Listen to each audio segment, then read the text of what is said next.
Murid TV KPM. Baiklah, kita telah pelajari tentang sifat-sifat kaca dan juga tentang sifat seramik. Apa yang Mira boleh simpulkan, kaca dan juga seramik ada juga persamaan. Sepertinya lengai terhadap tindak balas kimia dan juga keras dan rapuh. Dari segmen ini, kita nak tanya Cikgu Hairul, apa pula yang Cikgu nak terangkan kepada saya dan juga murid-murid di rumah dalam tajuk kita bahan buatan dalam industri. Silakan Cikgu Hairul. Okey, terima kasih Mira. So sebelum ni kita dah belajar kaca, lepas tu kita belajar seramik. So kali ni kita nak belajar adalah bahan komposit dan kepentingannya. Bahan komposit ni sebenarnya Mira dan juga murid-murid adalah campuran. Macam tadi kita belajar kaca-kaca, seramik-seramik. Tapi bahan komposit apabila kita campurkan dua bahan. So apa maksud bahan komposit? Bahan komposit merupakan bahan yang terdiri daripada gabungan dua atau lebih bahan yang bukan homogen, iaitu bahan metrik dan juga bahan pengukuhan. So seperti dipaparkan sama dalam buku teks, okey, kita ada bahan metrik. Okey, ini contoh bahan metrik, and then kita ada bahan pengukuhan. So bila kita campurkan, dia akan jadi bahan komposit. Seolah-olah dia punya sifat lebih kuat dan keras ataupun sebagainya. Okey, sebenarnya bahan metrik dan bahan pengukuhan ni sifat kimia dan sifat fizik dia adalah berbeza. Bila berbeza, kita campurkan, dia jadi superior. Sifat dia lebih kuat ataupun lebih baguslah. That's why kita ada bahan komposit. Okey, so kali ini saya akan tunjukkan ada beberapa bahan komposit. Cuba Mira teka agak-agak bahan komposit hari ini kita akan belajar ada berapa? Hari ini kita akan belajar ada dua, Cikgu. Okey, ada dua. Okey, jom kita tengok. Tak apa. Okey, so yang pertama, bahan komposit yang kita ada adalah konkrit yang diperkukuh. Okey, so kalau kita tengok gambar rajah pertama ni, kita ada apa, Mira? Kita ada jambatan, Cikgu. Okey, jambatan. Yang kedua? Kita ada bangunan KLCC.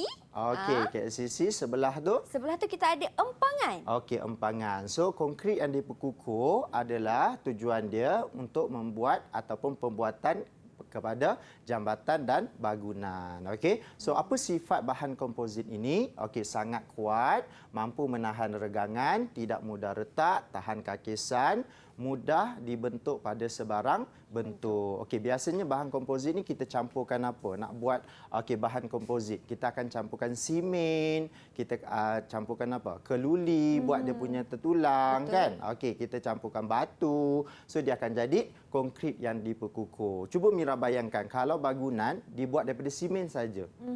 Apa akan jadi bangunan tu? Tak begitu kukuh, Cikgu. Okey, that's why kita guna bahan komposit, kita ada konkrit yang diperkukuh. So ini yang pertamalah bahan komposit yang pertama.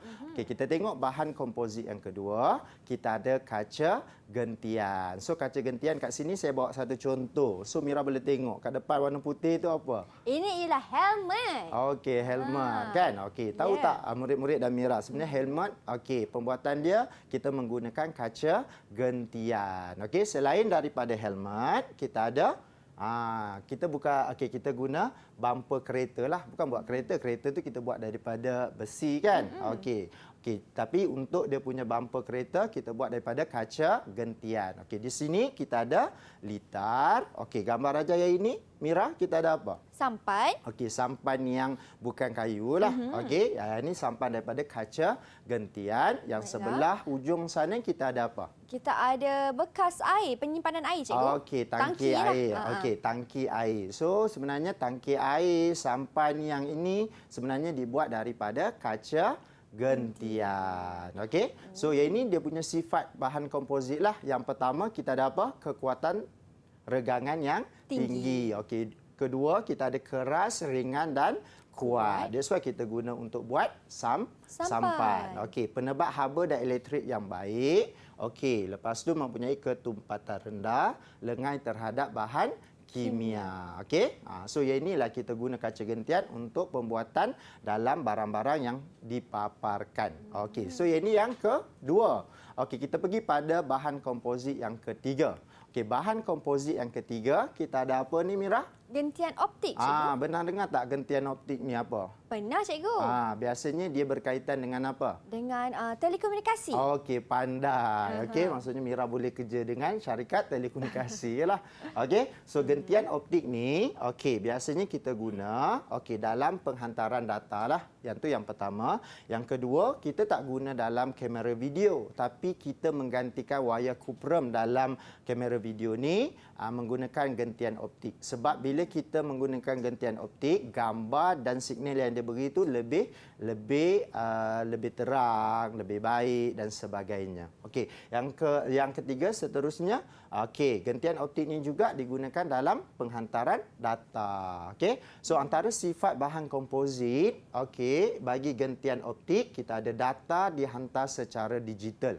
Okey, yang kedua nipis, mudah dibengkok dan ringan lah. Okey, yang ini sifat dia lebih baik daripada wayar kuprum. And then kapasiti penghantaran yang tinggi. That's why kita guna gentian optik. Maksudnya bila penghantaran maklumat, kita boleh hantar maklumat dalam bentuk yang banyak. Okey, dan yang last sekali sifat bahan kompozit dia adalah kurang terdedah kepada gangguan. That's why kita guna gentian optik ni dalam telekomunikasi. Kalau ada hujan, ada ribut, okey, so maksudnya masih boleh berkomunikasi. Okey, so yang ini yang ketiga. Okey, kita pergi kepada yang keempat. Okey, yang ini kaca fotokromik. Okey, Mira pakai cermin mata tak kat luar? Di luar Mira tak menggunakan cermin mata, cikgu. Okey, kalau cermin mata saya ni sebenarnya cermin mata fotokromik jugalah. Okey, sama juga dengan cermin mata yang ada dekat depan Mira tu. Okey, cuma saya tak bawa laser UV lah kan. Okey, so kalau cermin mata ni daripada gambar kita tengok, kalau dalam keadaan cerah, apa yang akan berlaku? Dalam keadaan cerah, ada cahaya matahari, kita kena sinar UV. Cerminnya akan bertukar menjadi gelap, cikgu. Okey, akan menjadi gelap. Kalau dalam keadaan malam, cerminnya akan kembali ke warna asal. Okey, so yang inilah sebenarnya kaca fotokromik. Okey, selain daripada kaca fotokromik, kita guna untuk membuat cermin mata, kita guna juga untuk membuat cermin pada bangunan. Okey, dan juga kita ada cermin hadapan kereta. Okey, sebab kita nak menghalang daripada sinar UV. Okey. So ini adalah contoh sifat bahan kompozit dia punya bagi kaca fotokromik. Satu, lut sinar menjadi gelap apabila terdedah pada cahaya terang dan menjadi lut sinar dalam keadaan malam. Okey, sebenarnya Mira, dekat cermin bagi kaca fotokromik ni kita ada argentum chlorida.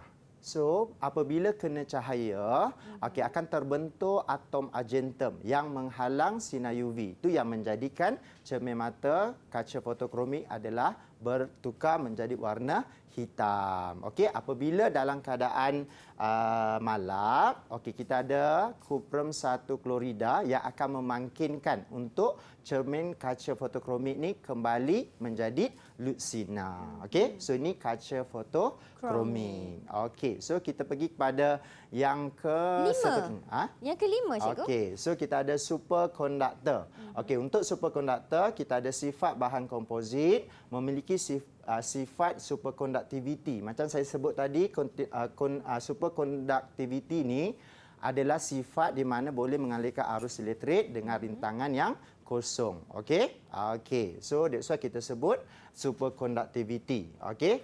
Okey, pada suhu rendah juga dia mengkonduksikan elektrik tanpa rintangan apabila ia disejukkan pada suhu yang rendah. So yang pertama ni kita guna MRI, yang kedua kita ada resonant magnetic nukleus, yang ini kita ada pemecut zarah. So yang ini bidang elektromagnet lah kita guna, yang tu bidang perubatan. Okey.